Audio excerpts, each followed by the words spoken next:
నిర్మాణం పని పూర్తయిపోయింది. ప్రధానమంత్రి గారు స్వయంగా పూర్తి చేశారు. నేను ఒక్కటే కాంగ్రెస్ పార్టీ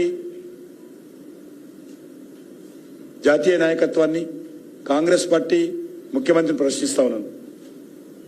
ఈరోజు రాష్ట్రంలో ఎక్కడ చూసినా వాళ్ళు ఈరోజు బోర్డులు పెడుతున్నారు. ఇవన్నీ బోర్డులు ఎక్కడ చూసినా కూడా గ్యారంటీల విషయంలో కాంగ్రెస్ పార్టీ తెలంగాణకి ఏం చేసింది ఈ 5 నెలల్లో ఇవన్నీ బోర్డులు పెడుతున్నారు. ఎంత అబద్ధం అంటే ప్రజలు నవ్వుకుంటారు అనే సిగ్గు కూడా వాళ్ళకి లేదు. ప్రజలు అసహించుకుంటారు అనేటువంటి ఆలోచన కూడా ఈ ప్రభుత్వానికి, ముఖ్యమంత్రికి లేదు. ఏ ముఖం పెట్టుకొని మీరు ఇవన్నీ చేశారని ప్రజలకి చెప్పుకుంటారో నాకైతే అర్థం కాలేదు. మార్పు మొదలైంది అన్నారు. ఏం మార్పు మొదలైందని అడుగుతా ఉన్నాను. తెలంగాణలో ఏమి మార్పు మొదలైంది? కల్వకుట్ల కుటుంబ పాలన పోయి మరొక కుటుంబ పాలన వచ్చింది.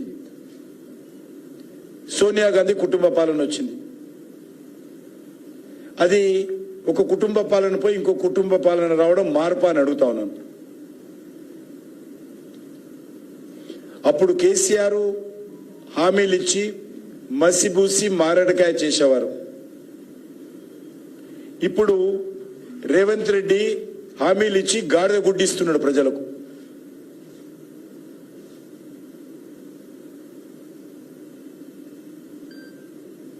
అవినీతి అక్రమ పాలన కేసీఆర్ నాయకత్వంలో ఉండేది. ఇప్పుడు వచ్చినటువంటి 5 నెలల్లోనే కాంగ్రెస్ పార్టీ అవినీతి మార్కు ఈరోజు రేవంత్ రెడ్డి గారు చూపిస్తున్నారు. ఈరోజు తెలంగాణ ప్రజల్లో వచ్చిన మార్పు కాదు. మార్పు ఏమైందంటే పెంక మీద నుంచి పొయ్యిలో పడ్డ మార్పు అయింది ఈరోజు తెలంగాణ ప్రజలు. ఇన్ని రోజులు కేసీఆర్ హయాంలో, బీఆర్ఎస్ హయాంలో పెంక మీద మనం నలిగిపోయేటువంటి వాళ్ళం. ఈరోజు పెంకలో నుంచి పొయ్యిలో పడ్డట్టుగా తెలంగాణ ప్రజల బ్రతుకుల్లో మార్పు వచ్చింది తప్ప కాంగ్రెస్ పార్టీ పాలనలో మెరుగైనటువంటి మార్పు రాలా. వీళ్ళు ప్రచారం చేసుకుంటున్నారు మార్పు వచ్చిందని. నేను ఒకటే అడుగుతా ఉన్నాను. ఈరోజు ఇందులో ఫస్ట్ పేజీలో అంటే హోర్డింగ్స్, ఈ పార్లమెంట్ ఎన్నికలకు సంబంధించినటువంటి హోర్డింగ్స్ ఇవన్నీ కూడా నేను ఫోటో తెప్పించాను. 28,942 ఉద్యోగాల భర్తీ అని అడిగిన. నాకైతే అర్థం కాలేదు, మరి ఈ నియామకాలకు సంబంధించి నోటిఫికేషన్లు రేవంత్ రెడ్డి వచ్చినాక ఇచ్చారా? పరీక్షలు ఏమైనా వీళ్ళు నిర్వహించారా? లేక ఫలితాలు ఏమైనా ప్రకటించారా? ఇంటర్వ్యూస్ ఏమైనా చేశారా? ఈరోజు గత ప్రభుత్వం చేసి పెండింగ్లో ఉన్నటువంటివి వీళ్ళు వచ్చిన తర్వాత రెడీ ఉన్నటువంటి అపాయింట్మెంట్ లెటర్స్ ఇచ్చి ఈయన ఖాతాలు వేసుకుంటున్నాడు. ఈరోజు ప్రజల పరిస్థితి ఏంటంటే, తెలంగాణ ప్రజల పరిస్థితి కొండ నాలుకకు మందేస్తే ఉన్న నాలుక పోయినట్టుగా ఈరోజు తెలంగాణ ప్రజల బతుకు ఏర్పడింది. కేసీఆర్ పీడ పోవాలని కేసీఆర్ను తెలంగాణ ప్రజలు ఓడిస్తే మరొక భయంకరమైనటువంటి దుర్మార్గమైనటువంటి పాలన, ఈరోజు అబద్ధాల పాలన, గాడిద గుడ్డు పాలన ఈరోజు తెలంగాణ ప్రజలకు వచ్చింది. ఈ 5 నెలల్లో ఏమీ మార్పు రాలా. ఇంకా 1వ తారీఖున ఉద్యోగాల జీతాలు ఇస్తున్నారట. ఎక్కడ ఇస్తున్నారో నాకు అర్థం కాదు. చాలా మంది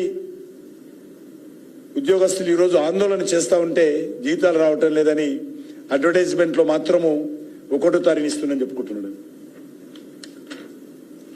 తెల్ల రేషన్ కార్డుల జారీ అన్నాడు. ఇందులో మార్పు మొదలైంది. తెల్ల రేషన్ కార్డుల జారీ ఈరోజు హైదరాబాద్ రాష్ట్ర రాజధాని మెట్రో పిల్లర్స్ మీద హోర్డింగ్స్ ఇవన్నీ. ఒక్క కార్డు అయినా ఇచ్చాడు అడుగుతా ఉన్నాను. సింగిల్ కార్డు ఈ 5 నెలల్లో ఏ ముఖం పెట్టుకొని ఈరోజు కాంగ్రెస్ పార్టీ తెల్ల రేషన్ కార్డు జారీ చేస్తున్నట్టు చెప్తున్నారో ఈరోజు తెలంగాణ ప్రజలకు చెప్పాలి. సింగరేణి కార్మికులకు 1 కోటి బీమా. నేను రోజు ఫోన్ చేసి అడిగాను సింగరేణి కార్మికులకు, ఎక్కడుంది సార్ 1 కోటి బీమా? అసలు ఏ బీమా లేదంటున్నారు. ఆర్టీసీ ఉద్యోగులకు 21% ఫిట్మెంట్ అడు ఉన్నది పోయింది ఆర్టీసీ కార్మికులకు.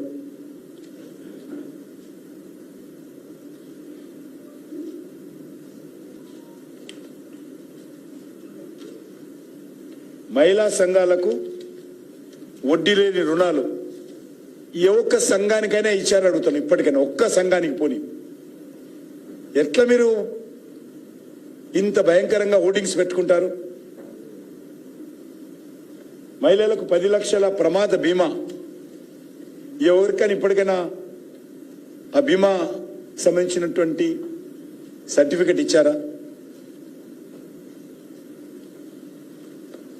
ఇంకొకటి, 100 రోజుల్లో 5 గ్యారంటీలు అమలు. అలా హోర్డింగ్ ఇక్కడ మన ఎదురుగా పిల్లర్స్ మీద పెట్టారు. 5 గ్యారంటీలు అమలు అయిపోయిందట. ఆయన నిద్రలో అయిపోయిందో నాకు అర్థం కాదు, కలలు కంటున్నారేమో తెలియదు. లేకపోతే ఈరోజు గాడిద గుడ్డు పట్టుకొని తిరుగుతున్నాడు చేతులలో. హోంగార్డులకు, జర్నలిస్టులకు మీకు 5 లక్షల బీమా ఇచ్చారండి, అయిపోయిందా? మీకు 5 లక్షల బీమా అయిపోయిందా? నేను రాసుకున్నాడైనా హోంగార్డులకు, జర్నలిస్టులకు 5 లక్షల బీమా ఇచ్చినట్టు రాసుకున్నాడు. ధర్నా చౌక్ పునరుద్ధరణ, ఇంతకంటే ఇంకెవరుంటా? హైకోర్టే ధర్నా చౌక్ పునరుద్ధరించాలని ఆదేశించింది. ధర్నా చౌక్లో కాంగ్రెస్ పార్టీ రాకముందే ధర్నాలు చేస్తున్నాం. కేసీఆర్ మీద ప్రజలు జయించారు. కేసీఆర్ నియంతృత్వం మీద, కేసీఆర్ ప్రజా వ్యతిరేక నిర్ణయాల మీద రాష్ట్ర హైకోర్టుకి వెళ్ళి హైకోర్టు నుంచి తీర్పు తెచ్చుకున్నారు. ప్రజలు ధర్నాలు చేస్తున్నారు. ఈయన కొద్ది ఏం పునరుద్ధరించండో చెప్పాలా?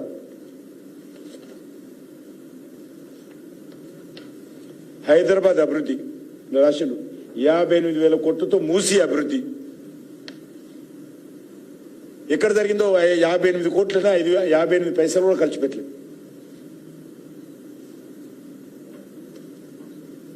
ఎలివేటెడ్ కారిడార్లు 2 మేము చేసిన దానికోసం రాజ్నాథ్ సింగ్ గారు అనేక సార్లు మాట్లాడి ల్యాండ్ క్లియరెన్స్ ఇస్తే అది కూడా ఆయన ఖాతాలు వేసుకున్నాడు.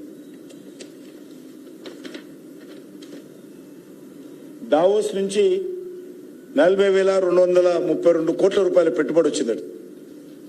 4 రూపాయలు రాలే ఇంతవరకు కొత్త పెట్టుబడి సంగతి జరగదు. రీజనల్ రింగ్ రోడ్డు ఇలా ఖాతాలు వేసుకున్నారు.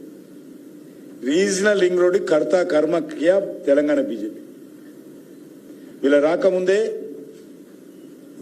మేము ఆర్డర్స్ ఇచ్చేసేసాం. ల్యాండ్ అక్విజిషన్ సంబంధించినటువంటి ప్రాసెస్ మొదలైంది. సబ్ కలెక్టర్స్ ఆఫీసర్ని ఎస్టాబ్లిష్ చేశారు.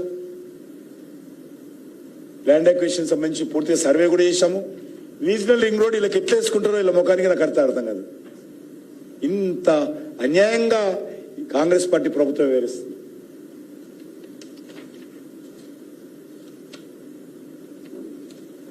ఆగస్టు 15 రైతు రుణమాఫీ మీరు చెప్పిందే రోజు. డిసెంబర్ 9 మా సోనియమ్మ జన్మదినం రోజు రైతుల 2 లక్షల రుణం మాఫీ చేస్తామని ఈరోజు కాకమ్మ కబుర్లు చెప్తా ఉన్నారు. పంటల బీమా పథకం పునరుద్ధరణ,